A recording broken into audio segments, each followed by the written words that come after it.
Müdafiə Nazirliyi tərəfindən təqdim olunmuş 606 nəfər hərbi qulluqçu tam təmirli mənzillərlə təmin olunacaq. Bu barədə Maliyyə Nazirliyi məlumat yayıb.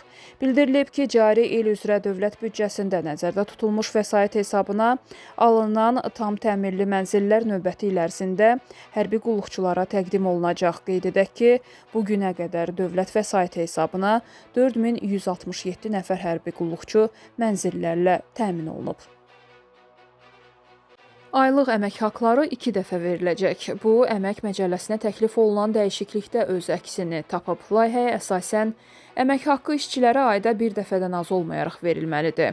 Tərəflərin qarşılıqlı razılığı ilə aylıq əmək haqqı 2 hissəyə bölünərək avans olaraq və qalan hissəsi məbləğində 16 gündən çox olmayan vaxt fasiləsi ilə ayda 2 dəfə verilə bilər. Məsələ ilə bağlı Milli Məclisin deputatı Vüqar Bayramov İqtisadiyyat Aza açıqlamasında deyib ki, indiyə qədər əmək haqqının hesablanması qaydası, o cümlədən vergi hesabatlılığı ayda bir dəfə həyata keçirilirdi. Onun sözlərinə görə əmək məcəlləsinə təklif edilən dəyişiklikdə isə bunun 2 dəfə həyata keçirilməsi təsbit olunur. Deputat bu yeni qaydanın ailə büdcəsinin planlaşdırılması baxımından da çox əhəmiyyətli olduğunu vurğulayıb.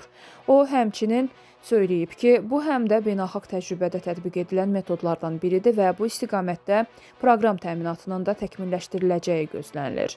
Çünki vergilərin hesablanması və təqdim olunması üçün proqram təminatının təkmilləşdirilməsinə ehtiyac var. Təbii ki, bu da ailənin öz xərclərinin planlaşdırması və onların sosial aspekti üçün önəmlidir. Nəticədə əmək haqqının daha səmərəli istifadə olunmasına və ailə büdcəsinə xərclərin planlaşdırılmasına gətirib çıxara bilər. Digər tərəfdən bu işçilər üçün xüsusi olaraq büdcənin planlaşdırılması ilə yanaşı həmçinin beynəlxalq təcrübəyə uyğun dəyişiklikdir.